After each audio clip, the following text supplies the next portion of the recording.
Hey friends. So today what I'm gonna, you probably already read like in the description or the title of the video of what's going on.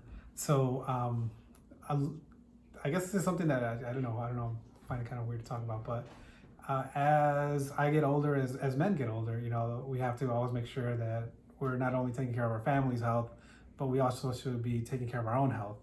Last year, toward the end of the year, even though things were crazy, you know, I made sure that I got, or actually the year before, excuse me, I made sure I got my physical. We got eye exams for the whole family. Went to the dentist, you know, make sure that we were all, you know, at least in good shape, or at least in good, you know, somewhat health for the coming years. But when I went with my physical, because of my age in the mid 40s, my doctor told me that I should get a colonoscopy. You know, it's something that I just need to get checked on, you know, just to see if there's anything, especially since my paternal grandfather had prostate cancer, so it's something that I need to look at to see what's in my family. So after kind of not putting it off to the side, you know, just kind of with everything going on, it was hard to schedule it when I needed to. And then once I finally called, like the opening was until recently. So I am going to have a colonoscopy tomorrow, or that doesn't matter the date because when you're watching this, you're watching this. But you know, it is something that I think every man should have or should do because, you know, again, like I said, we have to take care of our health. You know, there's always like that stigma, you know, with men and mental health. You know, we don't want to talk about it. We don't want anyone to know what we're going through, or same thing with procedures like this. But you know, it's something that should be normalized. You know, if we're having trouble, we got to talk to someone. If we have to get this procedure done, you know, we shouldn't be scared to go and get it taken care of because, you know, it might find something that, you know, hopefully we find sooner before later. So, so I have to go through the prep, which I'm not looking forward to. But what I have to do is I have to basically drink this right here, and it's gonna clean me out, sort of say. I'm not gonna record any of that part, but you know, I want you guys to see how this procedure is. You know, I'm gonna try to record as much as I can through this whole process because, you know, again, like I said, I want this to be normalized. I want people to see that, yeah, you know, I should get this procedure done. I'm at the same age, and why not? You know, what do I have to lose? Maybe, you know, a couple hours of sleep, if anything, or you get some good sleep from what I've heard. But it is, you know, a good way to, you know, just make sure that you're good, especially if you have kids. Like with me, my kids, you know, I want to try to be around as long as I can. So let's get this started. All right, so I have to, like I said, I have to pour this in here. So this is gonna be the fun part. And maybe I should have bought like a bucket or something next to me in case I get sick, but hopefully that won't happen. There we go. I had to break the little seal off the top. So yeah, so this is what I gotta drink. And it's weird because thinking about this, like, you know, obviously this probably wasn't like finalized or corrected on the first batch, so I wonder how many people had to like test this before they got to that final moment. Like, hey, we want you to test this liquid. What is it? You know, it's just gonna help your stomach. And you know, 2 hours later, someone's like on the bathroom all day. But all right, so I gotta put that in, and then I gotta fill it up to that 16-inch line with water. So I got my little stein here. Try not to make a mess. All right. So yeah, so here comes the fun part. Cheers. All right, let's see how this goes. Oh, wait, I need I don't have anything to mix it with, so I'm just gonna use my hand. Right. Oh yeah.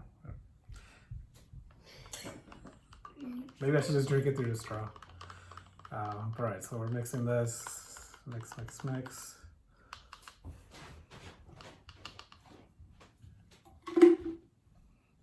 Doesn't smell medicine-y.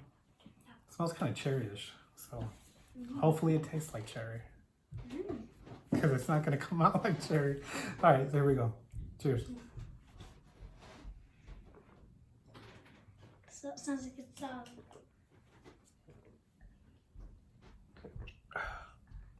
Again, it does have a cherry taste. It's kind of strong. A little, not sour.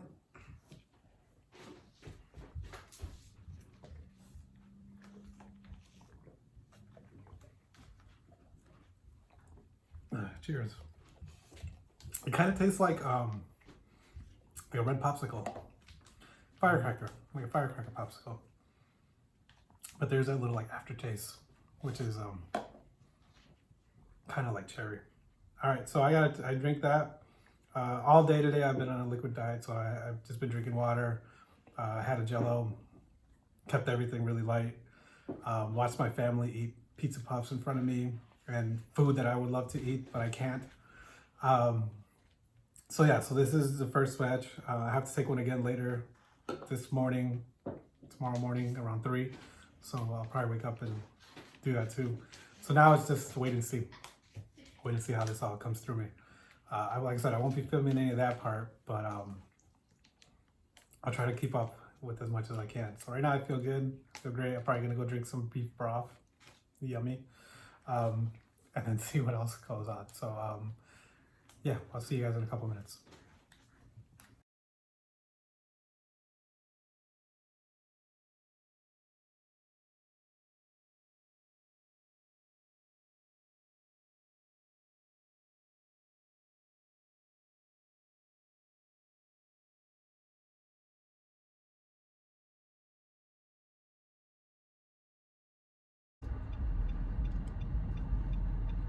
Good morning, friends. Okay, so I'm actually in the car, as you can tell.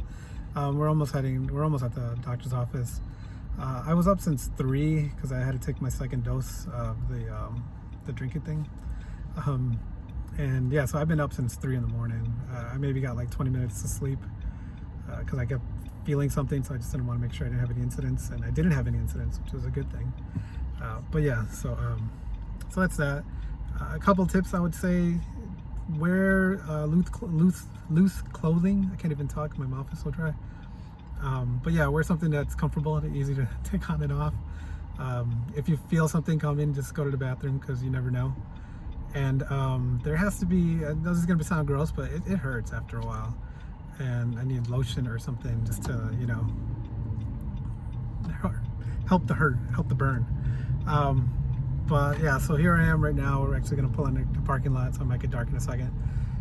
And I'm going to go upstairs to the floor and check in, and then we go from there.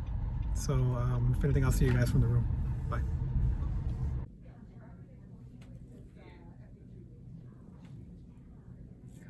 Just waiting to get picked up and get this done.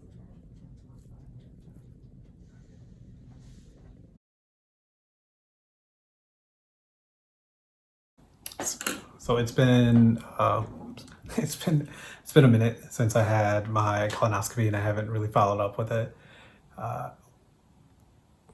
What I would say about it is it's the best nap that you're ever gonna have.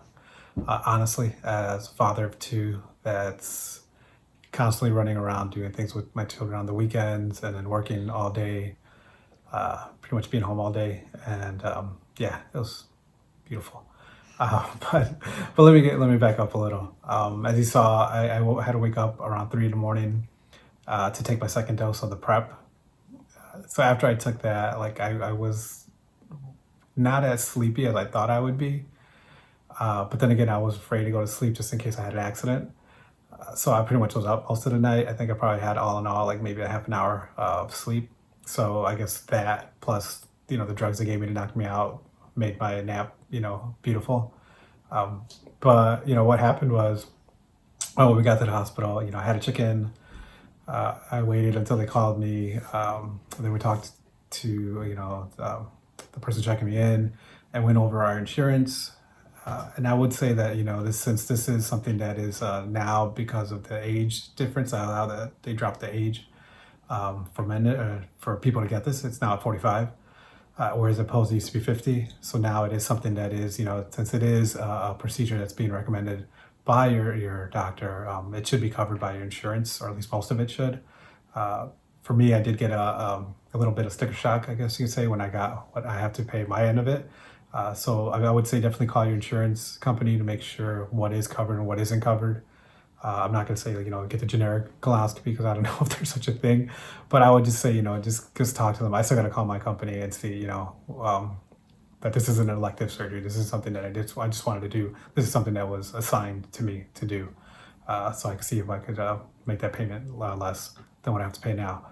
But after that, I waited in the waiting room. They called me in. The nurse Beverly, she was super awesome with me. She took me in the room, told me what was going to happen. She got my arm ready with the IV. I think is what I'll call it. So she got my arm ready for that. And then, I just joked around with her while I was sitting there, and she was telling me, all right, this is what's going to happen. We're going to get your arm ready. You're going to put on your gown. They're going to wheel you to the room. And then from there, the doctor's going to meet you, or, the doctor's going to be there, and the procedure will start. So she was really cool. And I, playing around with her, I told her, I heard I get like an award or a medal for this being my first one. And she just laughed about it. After I got dressed, or after undressed, and then got my gown on, I waited in there. And then the transporter came in, and her name was Dora. And obviously the first thing that came to my head was Dora the Explorer. And I asked her to repeat her name because I didn't hear her the first time. And then she's like, yeah, like Dora the Explorer. And I'm like, so I just asked her how many times a day does she hear that song? And she's like, yeah, some people sing it to her. But yeah, she was really cool. So she wheeled me into the room. We had a little slight incident because turning the bed, it kind of went to the side. So I hit the wall, which is kind of funny. But as she was pushing me, I saw my nurse Beverly there, and I told her, you didn't tell me there was going to be a ride with this colonoscopy. And she just smiled and shook her head and you're silly. So they took me into the room, and inside the room, Wen was his name, the guy, I guess anesthesiologist. So he told me what he was going to do, how he was going to put the two different drugs in my arm to knock me out. So I just watched as he put them both in.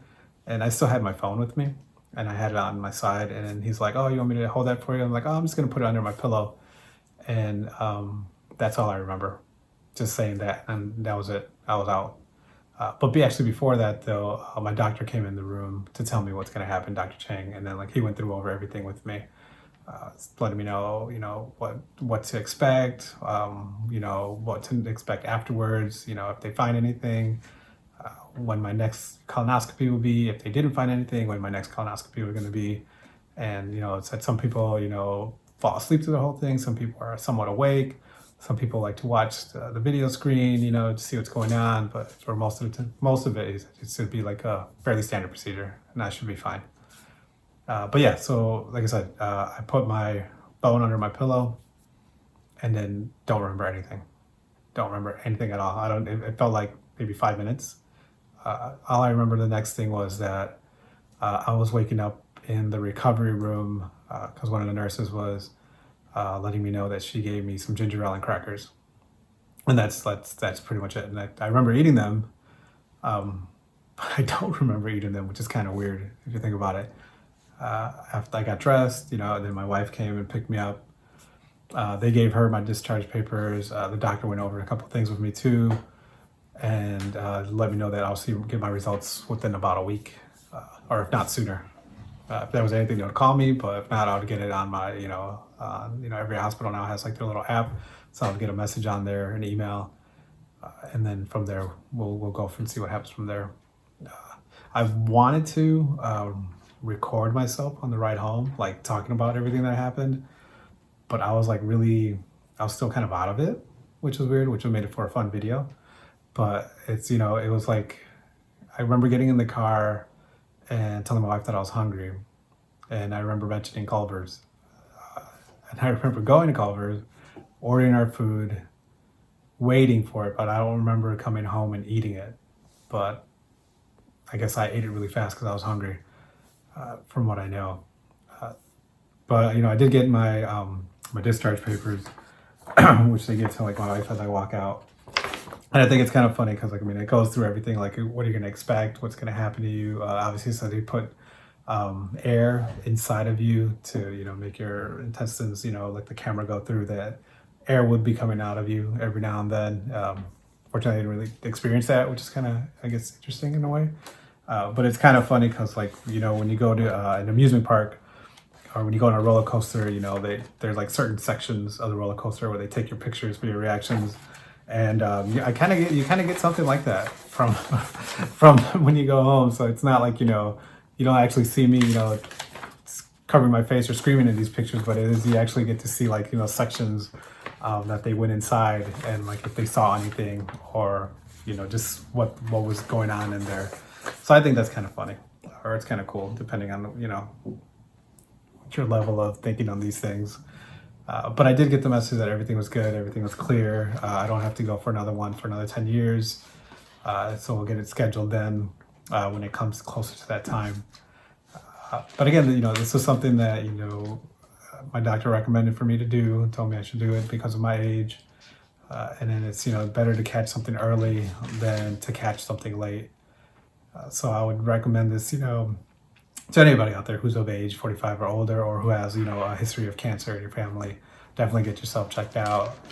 Again, you know, talk to your insurance company, talk to your doctor, you know, talk to friends or family that have it done, so that you get some idea. I mean, that's why I'm putting this out there, because I want people to know how it went.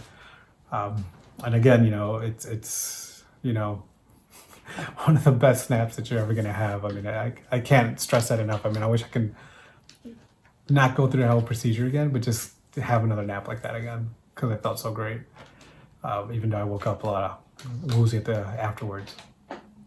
But, you know, get yourself checked out. You know, it's not only for your health, but, you know, so you can be around for your kids longer, for your spouse longer, and, you know, you can enjoy a long and healthy life, you know.